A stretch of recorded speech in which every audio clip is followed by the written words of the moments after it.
One of my favorite, almost funny jokes is a one-liner. The joke is this: the world is divided into two groups of people: those who divide the world into two groups of people and those who do not.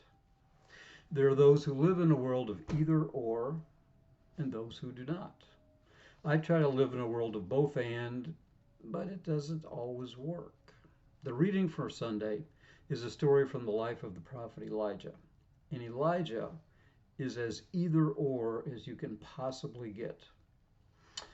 The text finds Elijah running for his life and hiding out in a cave on a mountain. He encounters God. Well, maybe he encounters God. If you want the confusion and the rest of that story, tune in on Sunday or later in the week. You can find it on the church's YouTube channel. In the Authorized English Version of Scripture, the King James Version, we read this: "And behold, the Lord passed by, and a great and strong wind rent the mountains, and brake in pieces the rocks before the Lord. But the Lord was not in the wind. And after the wind an earthquake, but the Lord was not in the earthquake. And after the earthquake a fire, but the Lord was not in the fire. And after the fire a still small voice." A still small voice. That's a memorable phrase. You've probably heard it. You may not have known this was the source. Sadly, it's an inaccurate translation. A better one would be, "There was the sound of sheer or utter silence." But let's stick with the inaccurate translation because people use it more than the correct one. The phrase, "the still small voice," is not only applied to God, it's also applied often to something we call conscience, our moral sense of right and wrong, or what is fitting and good to do and what is not.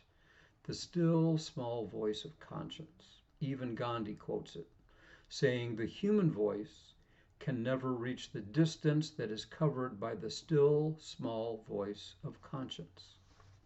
So are you someone with a conscience? Are you someone who instantly knows what to do? Someone who needs to think about it? Or does it depend on the choice? If you're interested, study yourself. Remember how you made the last big moral decision you made. Or you're online already, so go to the website ethics.org.au. Search for an article on conscience in the Ethics Explainer.